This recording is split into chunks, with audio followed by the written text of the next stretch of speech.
pretty emotionally draining experience, but I think every day was worth it. From arriving at a super nice hotel to driving to the world, or maybe not the world, but at least Africa's biggest slum was really draining on me, and the people, it's just, they have so much faith that God is gonna come and help them out, and it's hard to drive by the government officials' homes that are super nice and see that they live in something that is smaller than some people in the United States' closets is a little tough. In July of 2007, Bishop Dean Wolfe and 19 members of the Episcopal Diocese of Kansas traveled to Kenya for a mission of service and learning among some of the world's poorest people.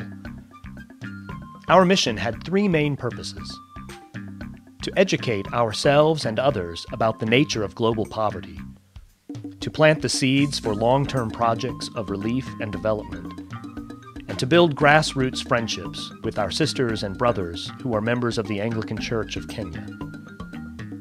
The Episcopal Church has embraced the Millennium Development Goals as our priority for mission.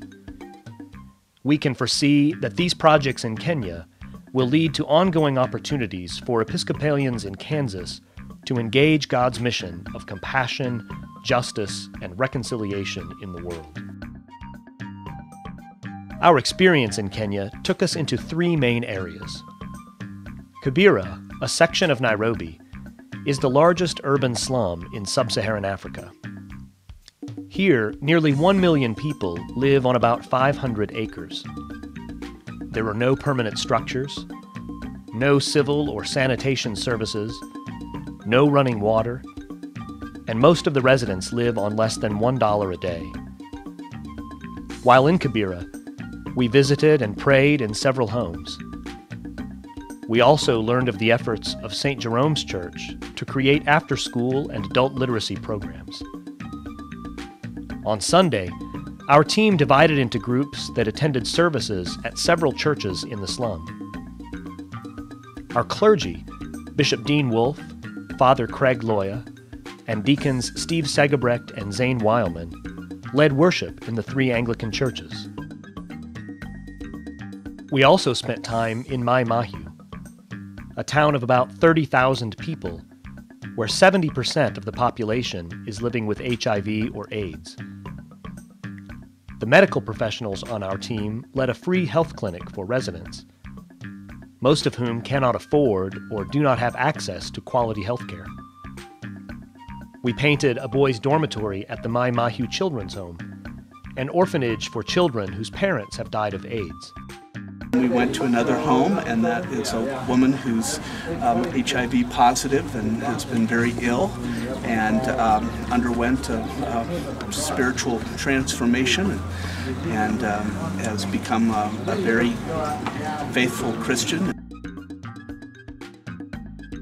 Our third focus was the people of the Maasai region of southwestern Kenya. The Maasai live much as they have for hundreds of years, hunting, raising cattle, and farming while living in mud huts. Here, a single water well might supply over 1,000 people. The women routinely make about 3 trips to the well each day. Many children who attend school have to walk about 12 miles to do so.